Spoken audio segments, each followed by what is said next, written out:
బాహుబలి భూ వివాదం episode continue అవుతోంది. దీని నుంచి కోర్టు విముక్తి కలిగిస్తుందా?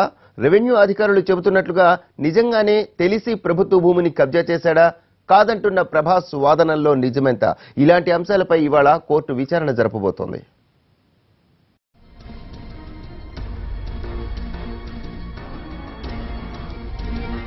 హైదరాబాద్ రాయలోని పైగా భూమిని హీరో ప్రభాస్ ఆక్రమించాడన్నది రెవెన్యూ అధికారుల అభియోగం. ప్రభుత్వ స్థలంలో గెస్ట్ హౌస్ నిర్మించుకున్నాడంటూ దాన్ని సీజ్ చేశారు అధికారులు. దీన్ని సవాల్ చేస్తూ హైకోర్టును ఆశ్రయించాడు బాహుబలి. దీనిపై విచారణ జరిపిన హైకోర్టు గత వాయిదాలో ప్రభుత్వాన్ని కౌంటర్ దాఖలు చేయాలని ఆదేశించింది. అయితే ఆయన నిర్మించుకున్న గెస్ట్ హౌస్ స్థలం ప్రభుత్వ స్థలంలో లేదని, ప్రైవేట్ ల్యాండ్ను కొనుగోలు చేశాడన్నది అతని తరపు లాయర్ వాదన.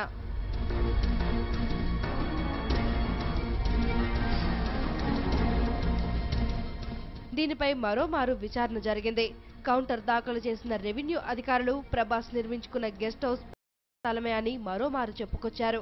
ఈ సమయంలో జోక్యం చేసుకున్న హైకోర్టు గతంలో రెగ్యులరైజేషన్ కోసం ప్రభాస్ చేసుకున్న దరఖాస్తును స్క్రూటినీ లెవెల్లో తిప్పి పంపారని, దాని అర్థం తిరస్కరించినట్టు కాదని పేర్కొంది. ఇందులో స్పష్టత లేదని న్యాయస్థానం చెప్పడంతో ప్రభుత్వ లాయర్ పూర్తి వివరాలను ఇవాళ కోర్టు ముందు ఉంచబోతున్నారు.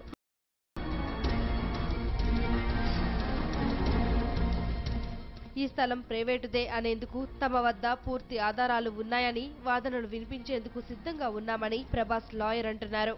ఇవాళ ఇద్దరి వాదనలు విన్న తర్వాత న్యాయస్థానం ఎవరి వైపు మొగ్గు చూపుతుంది, ఎవరికి అనుకూలంగా తీర్పు వస్తున్నది ఆసక్తికరంగా మారింది.